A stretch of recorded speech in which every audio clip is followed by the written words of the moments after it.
They will kill you movie ద్వారా Warner Brothers వాళ్ళ New Line Cinemas fun horror films రన్ని continue చేస్తున్నాయి. ఈ మధ్యనే వాళ్ళు ద కంజూరింగ్ కొత్త ఇన్స్టాల్మెంట్స్, ఫైనల్ డెస్టినేషన్ రివైవల్, ఇంకా వెపన్స్ లాంటి సినిమాతో ట్రెమెండస్ సక్సెస్ చూశారు.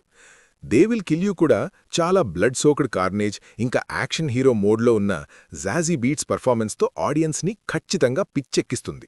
ఇందులో ఏషియా రీవ్స్ అంటే జాజీ బీట్స్ అనే ఒక యంగ్ ఉమెన్ జైలు నుండి బయటకొచ్చాక న్యూయార్క్లోని ఒక ఎక్స్క్లూజివ్ హైరైజ్ బిల్డింగ్లో కొత్త హైర్లాగా నటిస్తుంది. తన మిస్సింగ్ సిస్టర్ని వెతుక్కోవటం తన ప్లాన్. కానీ అక్కడ చేరాక తనకి ఏమర్థమవుతుంది అంటే ఆ బిల్డింగ్ రెసిడెంట్స్ ఇంకా స్టాఫ్ కలిసి ఒక శాటనిక్ ప్రెజెన్స్ని సంతోషపెట్టడానికి తనని బ్లడ్ సాక్రిఫైస్ అంటే రక్త తర్పణంలాగా యూజ్ చేయాలని ప్లాన్ చేస్తున్నారు. ఇది వినటానికి కొంచెం ఫెమిలియర్గా అనిపిస్తుందా? అవును. దే విల్ కిల్ యూకి రెడీ ఆల్ నాట్ ఇంకా దానికి వచ్చే సీక్వెల్కి కొన్ని సిమిలారిటీస్ ఉన్నాయి, విశేషంగా ఆ సిస్టర్ ఇన్ జియోపడీ ప్లాట్లైన్ వల్ల. కానీ ఇందులో కొన్ని కీ డిఫరెన్సెస్ ఉండటం వల్ల ఇది మరీ రొటీన్గా అనిపించదు. మెయిన్ డిఫరెన్స్ ఏంటంటే రెడీ ఆర్ నాట్లో సమారా వీవింగ్ క్యారెక్టర్ తన తెలివి ఉపయోగించి సర్వైవ్ అవుతుంది. కానీ ఇక్కడ ఏషియా రీవ్స్ మాత్రం ఒక స్ట్రెయిట్ అప్ యాక్షన్ హీరోయిన్. తను 10 ఏళ్లు జైల్లో ఉండటం వల్ల హ్యాండ్ టు హ్యాండ్ కాంబాట్ ఇంకా ఇంప్రొవైజ్డ్ వెపనరీలో మాస్టర్ అయిపోయి ఒక బ్యాడ్ యాస్మన్గా ఉంటుంది. రెడీ ఆర్ నాట్ సినిమాల్లో ఒక జోక్ ఏంటంటే సమారా వీవింగ్ని వెతికే బ్యాడ్ గైస్ అందరూ కొంచెం పిచ్చోళ్ళులా, తెలివిలేనోళ్లులా ఉంటారు. కానీ ఈ మూవీలో ఏషియా ఫోర్స్ అంటే శత్రువులు మాత్రం చాలా డెడ్లియర్గా ఉంటారు.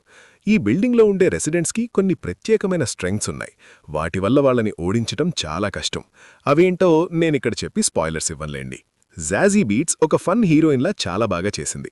తన యాటిట్యూడ్ ఇంకా ఒక బ్రాట్ లాంటి ఒక పిల్లవాడు తనని వెనక నుండి పొడిచినప్పుడు లిటరలీ వాణ్ణి దెబ్బకి పడేసేంత ధైర్యాన్ని చాలా బాగా చూపించింది.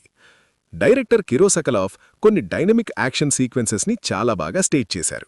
ఇందులో నాకు ఇష్టమైన సీన్ ఏంటంటే ఏషియా ఒక గొడ్డలికి మంటలు తగిలించి ఆ వెలుగులో చీకటి రూంలో ఉన్న అపోనెంట్స్ని చూస్తూ ఒకేసారి వాళ్ళని నరికేయడం.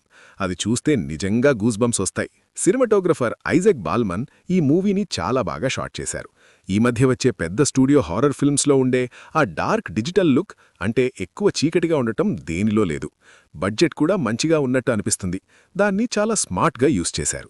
హారర్ ఫ్యాన్స్కి ఈ సినిమాలో మెయిన్గా నచ్చే విషయం ఏంటంటే ఇందులో సీజీఐ కంటే ఎక్కువగా ప్రాక్టికల్ గోర్ ఎఫెక్ట్స్ని యూజ్ చేశారు. దీనివల్ల ఆ సీన్స్ చాలా న్యాచురల్గా, ఇంపాక్ట్ఫుల్గా అనిపిస్తాయి. ఇందులో ఒక ఐబాల్ గ్యాగ్ ఉంటుంది, అది మాత్రం చాలా ఎఫెక్టివ్గా వచ్చింది. హోప్ఫుల్గా యాడ్స్లో అది రివీల్ చేయరనుకుంటున్నాను. మీరు స్క్రీన్ మీద చూసినప్పుడు మీకు అర్థమవుతుంది. బీట్స్ చుట్టూ చాలా మంచి క్యాస్ట్ ఉన్నారు. పట్రీషియా ఆర్కెట్ ఇందులో ఐరిష్ హెడ్ ఆఫ్ హౌస్ హోల్డ్గా ఏషియాకి ఒక ఫార్మిడబుల్ అపోనెంట్ లాగా కనిపిస్తారు. ఇంకా హెదర్ గ్రాహం తన రెగ్యులర్ ఇమేజ్కి భిన్నంగా అంటే అగెయిన్స్ట్ టైప్గా బిల్డింగ్లో ఉండే ఒక మీనెస్ట్ రెసిడెంట్గా చాలా బాగా చేశారు. చాలా గోర్ మూమెంట్స్లో తను ఇంకా ఎక్కువ హైలైట్ అవుతుంది. హ్యారీ పాటర్ స్టార్ టామ్ ఫెల్టన్ కూడా ఇందులో చాలా ఫన్నీగా ఉంటాడు. ఏషియా ఎంత కొట్టినో మళ్లీ తిరిగి లెగుస్తుంటే తను షాక్ అయ్యే సీన్స్ బాగున్నాయి. ఇంకా మిహాలా క్యారెక్టర్ మూవీకి కొంచెం హార్ట్ని ఇస్తుంది. బిల్డింగ్లో ఉన్న మెయిట్స్లో తనే ఒకే ఒక ఏషియాకి సాయం చేసే స్నేహితురాల్లా ఉంటుంది. They will kill you south by south వెస్ట్లో ఒక బ్లడీ గుడ్ టైం లాగా అనిపిస్తుంది.